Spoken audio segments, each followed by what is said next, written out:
Hello students, I am Dr. Archana Singh, Associate Professor in Botany, MSc Government PG College, Bharatpur. Today we discuss part second of tissue culture. पहले हमने अभी इससे पहले वाला जो video बनाया था उसमें टिश्यू कल्चर के बारे में आपको बताया था, उसके बेसिक एस्पेक्ट्स बताए थे। आज हम इसके आगे बताएंगे टिश्यू कल्चर का।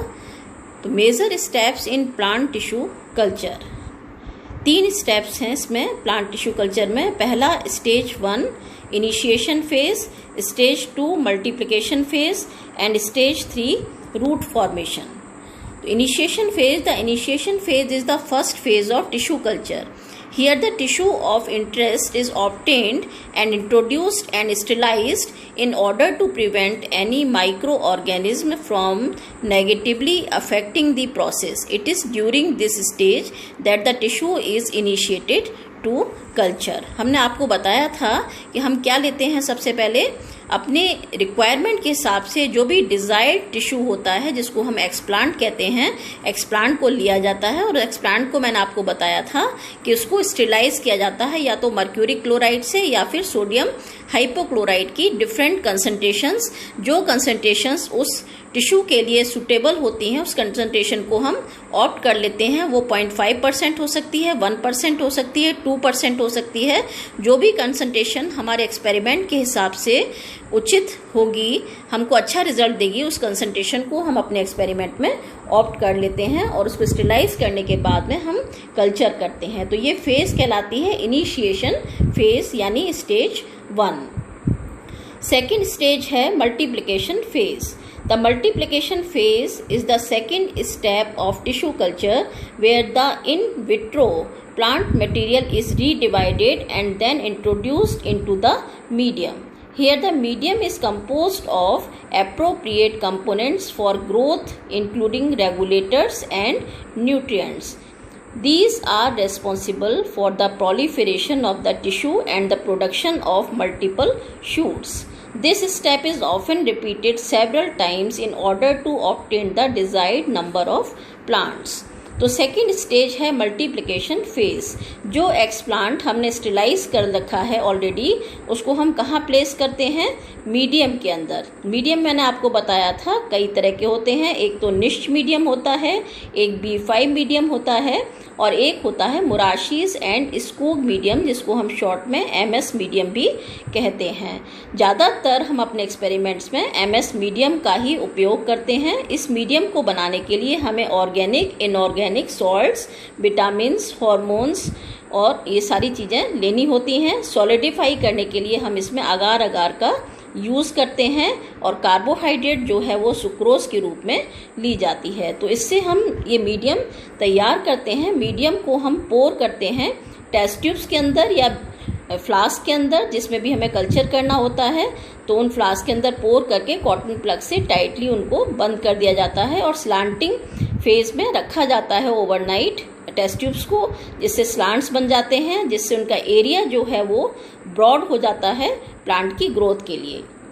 तो इसमें हम फिर क्या करते हैं, जो हमने एक्सप्लांट तैयार किया है फर्स्ट फेज के अंदर, उस एक्सप्लांट को हम सेंटर में प्लेस कर देते हैं और प्लेस करने के बाद में क्या होता है, ये एक्सप्लांट मीडिया से अपने न्यूट्रिएंट्स लेता है और ग्रो करना शुरू करता है. इसकी जो सेल्स हैं वो लगातार डिवाइड होने लगती हैं. तो एक अनडिफ्रेंशिएटेड मास बन जाता है जिसको हम क्या कहते हैं, कैलस कहते हैं. कैलस अनडिफ्रेंशिएटेड मास है. कैलस को अच्छी तरीके से ग्रो करने के लिए हम लगातार सब कल्चर करते हैं क्योंकि मीडिया जो है वो एक्सप्लांट के द्वारा एब्जॉर्ब कर लिया जाता है और उसमें जब कमी हो जाती है तो हम उसका सब कल्चर करते हैं. और ये सब कल्चर जो है हम 6-7 बार करते हैं जिससे हमारा जो कैलस है वो बहुत अच्छे से ग्रो कर जाए. कैलस जब अच्छे से ग्रो कर जाता है तो हम उसको फिर क्या करते हैं, उसमें फिर हम थर्ड स्टेज में जाते हैं, root formation. It is this phase that roots are formed. Here hormones are required in order to induce rooting and consequently complete plantlets. तो रूट फॉर्मेशन में हम क्या करते हैं, अब हार्मोन का ट्रीटमेंट देते हैं. 2 हार्मोन हम यूज़ करते हैं, एक तो होता है ऑक्सिन और दूसरा होता है साइटोकिनिन. काइनिन्स। तो रूट फॉर्मेशन स्टेज 3 में हम सबसे पहले ऑक्सिन जो है वो हार्मोन का ट्रीटमेंट देते हैं, ऑक्सिन का ट्रीटमेंट देते हैं, जिससे जो कैलस है उसमें रूट्स जो हैं वो प्रमोट हो जाती हैं। इसके बाद हम नेक्स्ट उसमें क्या करते हैं, साइटोकाइनिन्स का ट्रीटमेंट देते हैं। साइटोकाइनिन्स का ट्रीटमेंट देने के साथ में शूट्स का फॉर्मेशन हो जाता है और हमारा एक छोटा सा प्लांटलेट जो है वो टेस्ट ट्यूब के अंदर ग्रो कर जाता है। इस प्लांटलेट को हम फिर कहाँ ले जाते हैं, अभी पिछले वीडियो में मैंने आपको बताया था, इस प्लांटलेट को हम ग्रीन हाउस के अंदर कंट्रोल्ड कंडीशंस में ज़मीन में यानी मिट्टी के अंदर लगा देते हैं। वहाँ पर कंट्रोल्ड कंडीशंस में जब ये प्लांटलेट सरवाइव कर जाते हैं फिर इनको हम बाहर फील्ड में लगाते हैं। इसको हम कहते हैं hardening of the plant. The process of plant tissue culture. This process involves the use of small pieces of a given plant tissue, plant of interest. Once the tissue is obtained, it is then cultured in the appropriate medium under sterile conditions so as to prevent various types of microorganisms from affecting the process. The following is a general procedure for plant tissue culture. क्या क्या procedure है? सबसे पहले अभी मैंने आपको बताया कि मीडियम प्रिपरेशन में हम ज़्यादातर MS मीडिया का ही यूज़ करते हैं। MS मीडिया के अंदर हम एप्रोप्रिएट अमाउंट में शुगर लेते हैं, जो मैंने आपको बताया था सुक्रोज के फॉर्म में लेते हैं। सोडियम हाइड्रोक्साइड और हाइड्रोक्लोरिक एसिड से दोनों क्या काम करते हैं, pH को सेट करने का काम करते हैं। pH जनरली हम यहाँ 8 से 8.5 तक रखते हैं। तो यदि हमको एसिडिक pH करनी है तो हम क्या करेंगे, यूज हाइड्रोक्लोरिक एसिड करेंगे, और यदि हमको एल्कलाइन pH ले जानी है तो हम सोडियम हाइड्रोक्साइड का उपयोग करेंगे। तो pH को हम सोडियम हाइड्रोक्साइड और हाइड्रोक्लोरिक एसिड से एडजस्ट कर लेते हैं और ये pH जो है 8.5 तक रखी जाती है। Contents used here will depend on the plant to be cultured and the number of tissues to be cultured. Agar is added to the mixture, heat and stir to dissolve. जब media हम तैयार करते हैं तो उसमें solidify करने के लिए मैंने आपको बताया था कि अगार का यूज किया जाता है। अगार डालने के बाद में हम मीडिया को ऑटोक्लेव करते हैं 120 साई पर। ऑटोक्लेव करने के बाद में मीडिया को बाहर निकाल लिया जाता है। मीडिया की पोरिंग की जाती है लेमिनार एयर फ्लो के अंदर। लेमिनार एयर फ्लो का क्या फंक्शन होता है ये मैंने आपको पिछले वीडियो में बताया था कि उसमें हेपा फिल्टर्स लगे रहते हैं और हेपा फिल्टर से छन कर जो हवा आती है वो वायरस और बैक्टीरिया फ्री होती है। वहाँ पर हम इसकी पोरिंग करते हैं। पोरिंग करने के बाद में टाइटली कॉटन प्लग से टेस्ट ट्यूब्स को बंद कर दिया जाता है और उनको स्लांटिंग पोजीशन में रख दिया जाता है। स्लांट्स बना दिए जाते हैं, ओवरनाइट उनको छोड़ दिया जाता है। स्लांट्स बनाने से क्या फ़ायदा होता है कि हमारा जो एरिया है कल्चर का वो थोड़ा सा बढ़ जाता है। तो स्लांट्स बनाने के बाद में सवेरे जब हम वापस अपना काम देखते हैं तो हम देखते हैं कि हमारा मीडिया जो है वो सॉलिडिफाई हो गया है। इस सॉलिडिफाई मीडिया में फिर हम क्या करते हैं, एक्सप्लांट्स को प्लेस करते हैं। ये काम भी हम कहाँ करते हैं, लेमिनार एयर फ्लो के अंदर। लेमिनार एयर फ्लो में यूवी लाइट होती है, यूवी लाइट को ऑन कर दिया जाता है। सारी अपने चीज़ें रखने के बाद में यूवी लाइट ऑन कर देते हैं जिससे किसी भी तरह का कंटेमिनेशन नहीं हो। और 20-25 मिनट के बाद में यूवी लाइट ऑफ कर दी जाती है और ऑफ करने के बाद में फिर हम थोड़ा सा वेट करते हैं 20-25 मिनट का और यूवी लाइट को वापस ऑन नहीं करते हैं। यूवी लाइट के बाद में हम फ्लोरिसेंट लाइट यूज़ करते हैं और फ्लोरिसेंट लाइट में ब्लोअर चलाकर जिससे हवा जो है तेजी से आती है, पीछे से आती है हेपा फिल्टर से छनकर और आगे की तरफ निकलती है जहाँ पर हम काम कर रहे होते हैं। तो बैक्टीरिया वायरस जो है ना तो वो आगे से एंटर कर पाते हैं और पीछे से तो ऑलरेडी हवा जो है वो छनकर आ रही है। तो वहाँ पर हम एक्सप्लांट जो है वो प्लेस करते हैं मीडियम के अंदर और कॉटन प्लग से टेस्ट ट्यूब को टाइटली बंद कर देते हैं। और बंद करने के बाद में इन टेस्ट ट्यूब्स को कल्चर रूम में ट्रांसफ़र कर दिया जाता है। After cooling, the warm medium is poured into polycarbonate tubes to a depth of about 4 cm with lids sitting on the tubes. The tubes are placed in a pressure cooker and sterilized for 20 minutes. Sterilisation की कई process होती हैं, इसका मैं एक अलग से आपका वीडियो बनाऊंगी।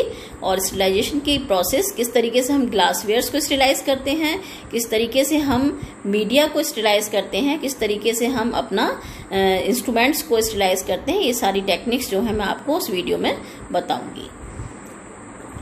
प्लांट प्रिपरेशन में मैंने आपको बताया ही था कि करीब 5 मिलीमीटर से 1 सेंटीमीटर तक का एक्सप्लांट जो है वो लिया जाता है और उसको हम यूज करते हैं। Using detergent and water wash the plant part for about 20 minutes. Water और डिटर्जेंट का यूज भी हम कर लेते हैं, नहीं तो हमने अभी बताया था आपको स्टेरिलाइज करने के लिए सोडियम हाइपोक्लोराइड जो है वो बेस्ट होता है। मर्क्यूरिक क्लोराइड जो है वो थोड़ा सा पॉइजनस होने के कारण उसका यूज अब कम किया जाता है, तो हम सेफली जो यूज करना है वो होता है sodium hypochlorite. Transfer the plant part into sterilising Clorox solution, shake for a minute and leave to soak for 20 minutes, है ना। उसके बाद हम इसको थोड़ी देर के लिए 10 से 15-20 मिनट तक इसको छोड़ देते हैं और उसके बाद में हम इसको निकाल लेते हैं सोडियम हाइपोक्लोराइड से और डिस्टिल वाटर में अच्छे से वॉश कर देते हैं, जिससे क्लोरीन रेजिड्यू जो है उसमें ना रहने पाए। उसको साफ करने के बाद में उसका यूज हम टिश्यू कल्चर के लिए करते हैं। Transferring the plant material to a tissue culture medium, उसके बाद हम प्लांट मटेरियल जो एक्सप्लांट हमने लिया है उसको टिश्यू कल्चर मीडियम में ट्रांसफर करते हैं। जैसा अभी मैंने आपको बताया था, ये काम हम लैमिनार एयर फ्लो के अंदर करते हैं। 70% alcohol should be used for the sterilization of the equipments used and containers. Open the containers and pour sterile water to cover half the container. तो 70% अल्कोहल से भी हम स्टेरिलाइजेशन करते हैं। Cover with the sterile lid again and shake the container for 2 to 3 minutes in order to wash the tissue and remove the bleach. Pour the water and repeat this 3 times. Using sterilized gloves, remove the plant part from the container and onto a sterile petri dish. Using a sterile blade, cut the plant material to smaller pieces of about 2 to 3 millimeter across, avoiding the parts that have been damaged by bleach. Using sterile forceps, place a section of the plant into the medium. तो इन सभी चीजों को हम क्या करते हैं, sterilise करते हैं। Depending on the plant used, it is important to check and find out how it should be placed in the medium. Next, replace the lid cap and close tightly. उसको बंद कर दिया जाता है। This procedure will result in the development of a callus, which then produces shoots after a few weeks.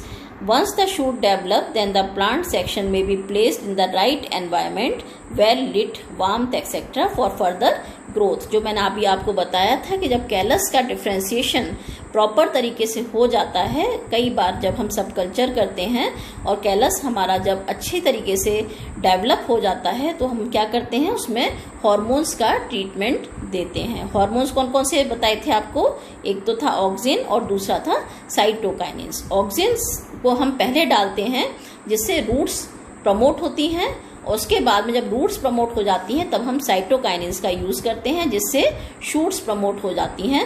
कभी भी दोनों hormones को एक साथ नहीं डाला जाता है। यदि आपने एक साथ हार्मोन्स को डाल दिया तो क्या होगा, उसमें किसी भी तरीके का कोई भी डिफ्रेंसिएशन नहीं होगा। Callus as it is form में ही रहेगा, ना शूट्स प्रमोट होंगी ना रूट्स प्रमोट होंगी।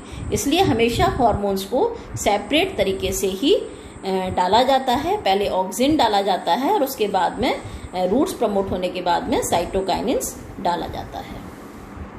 Plant material should be sterilised so as to remove any bacteria और spores that may be present. हम आपको बता ही चुके हैं कि प्लांट मटेरियल जो है प्रॉपरली स्टेरिलाइज होना चाहिए, जिससे उसके ऊपर किसी भी तरह का बैक्टीरिया, वायरस या स्पोर्स का कंटेमिनेशन हो तो वो खत्म हो जाए।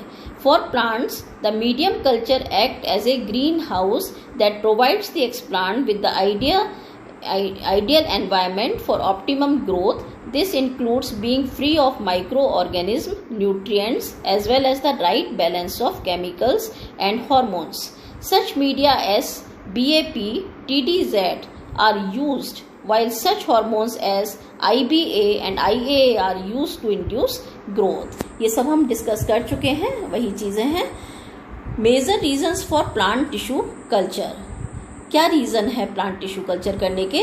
To produce large quantities of a given plant. कई एंडेंजर्ड प्लांट्स होते हैं, कई प्लांट्स ऐसे होते हैं जो कन्वेक्शनल ब्रीडिंग से हम तैयार करते हैं, और वो प्लांट्स जो हैं जेनेटिकली बहुत अच्छे होते हैं. उन प्लांट्स का हम एक्सप्लांट लेकर उनको लगातार मल्टीप्लाई किया जा सकता है. तो लार्ज क्वांटिटीज में कोई भी पर्टिकुलर प्लांट है उसको हम ज़्यादा मात्रा में ग्रो कर सकते हैं. To accelerate the production of a new varieties of a plant. तो नई वेराइटीज का डेवलपमेंट जो है उसको हम बढ़ा सकते हैं.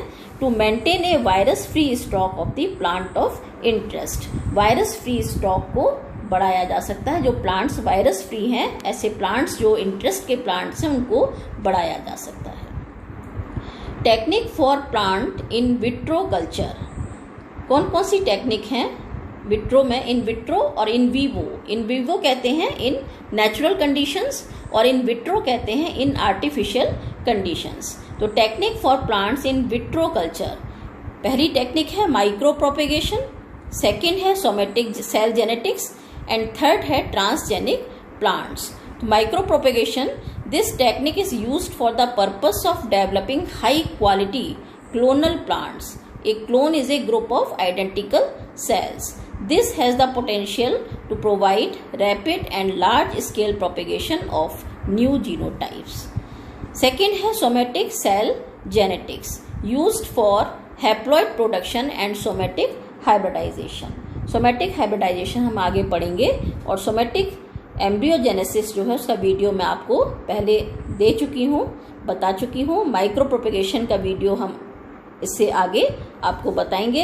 Transgenic plants used for expression of mammalian genes और plant genes for various species. It has proved beneficial for the engineering of species that are resistant against virus and insects. तो ट्रांसजेनिक प्लांट्स भी इसके द्वारा बनाए जाते हैं जो virus और बैक्टीरिया फ्री होते हैं और रेजिस्टेंट होते हैं इनके प्रति.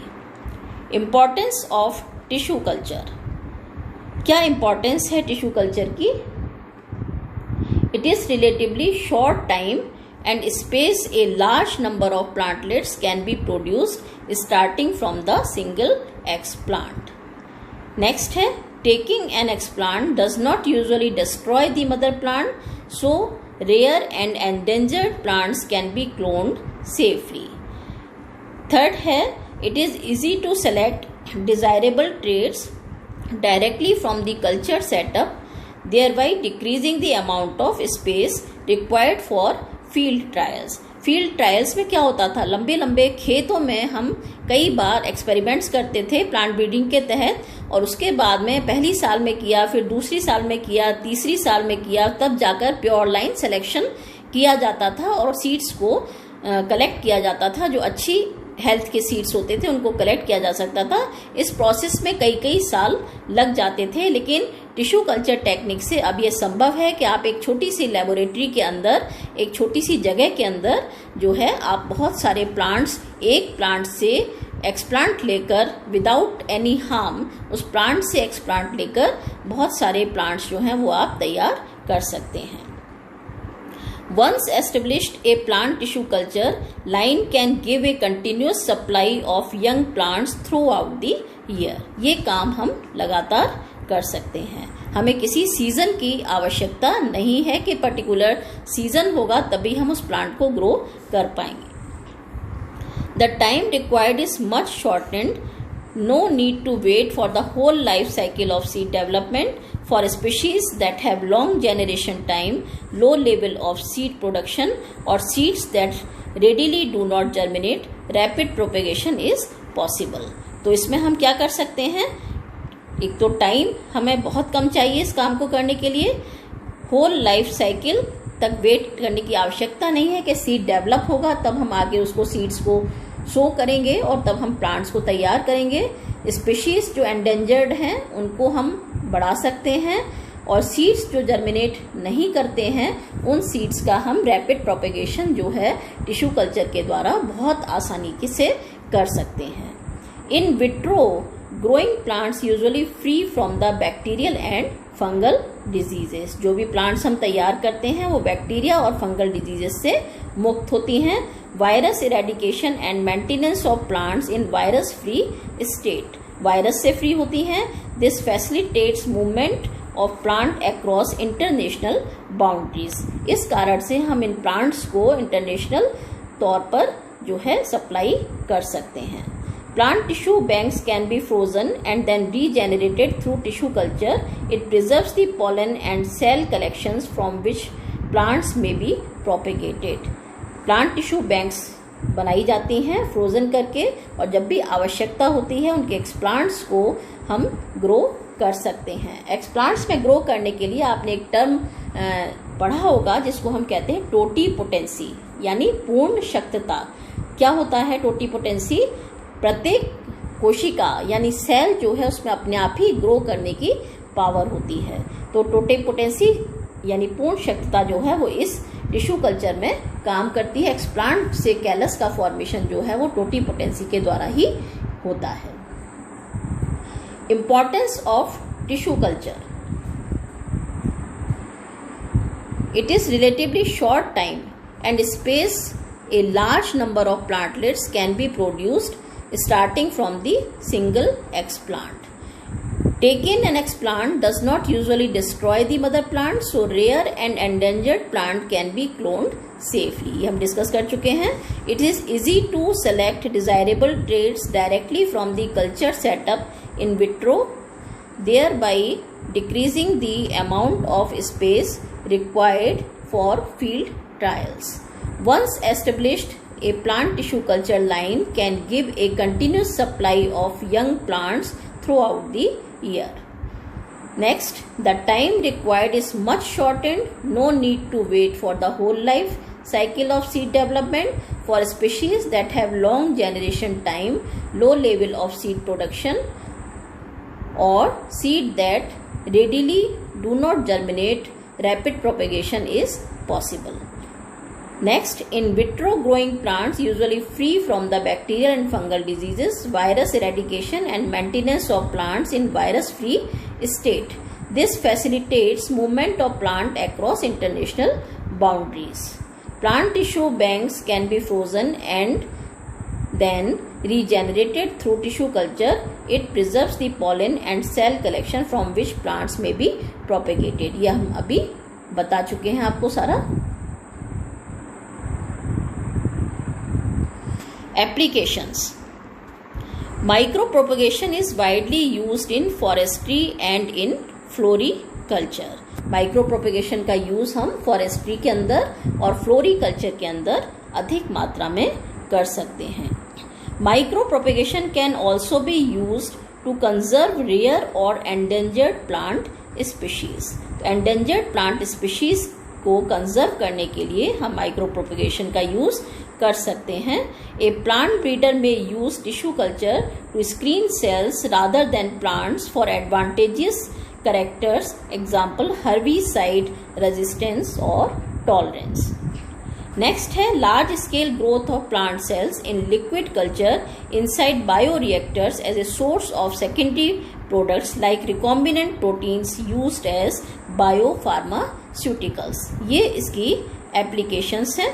और भी हैं इसकी applications. To cross distantly related species by protoplast fusion and regeneration of the novel hybrid. Protoplast fusion हम आगे लेंगे। प्रोटोप्लास्ट फ्यूजन से भी कई सारी इंटर स्पेसिफिक यानी डिस्टेंटली रिलेटेड स्पीशीज जो हैं वो तैयार की जाती हैं। To cross pollinate distantly related species and then tissue culture the resulting embryo, this would otherwise normally die. For production of doubled monoploid plants from haploid culture to achieve homozygous lines more rapidly in breeding programs, usually by treatment with colchicines which causes doubling of the chromosome number. तो हम क्या करते हैं, double मोनोप्लॉइड plants जो हैं haploid plant culture से तैयार कर सकते हैं। एंथर कल्चर, जब हम एंथर कल्चर करते हैं तो वो एक हैप्लॉइड कल्चर है और उसका हम डबलिंग क्रोमोसोम की कॉलचिसिन ट्रीटमेंट देकर कर सकते हैं, जिससे डबल मोनोप्लॉइड प्लांट्स जो हैं वो तैयार हो जाते हैं। Now we come to the conclusions. Plant tissue culture may be used for cloning purposes, genetic modifications of a given plant, or simply to accelerate or increase yield of the plant of interest. Tissue culture is therefore of great significance in biological studies due to its wide range of applications. The process involved in tissue culture may be complex, requiring a lot of care to avoid such effects as contamination because of the complexities that may be involved in some of the steps. This may not be an experiment for everyone. तो ये एक full flash laboratory के अंदर ही संभव है, हर व्यक्ति इस काम को नहीं कर सकता है। यहाँ पर ये टॉपिक जो है वो टिश्यू कल्चर का ख़त्म होता है और आगे हम पढ़ेंगे माइक्रो प्रोपेगेशन नेक्स्ट वीडियो में। Thank you.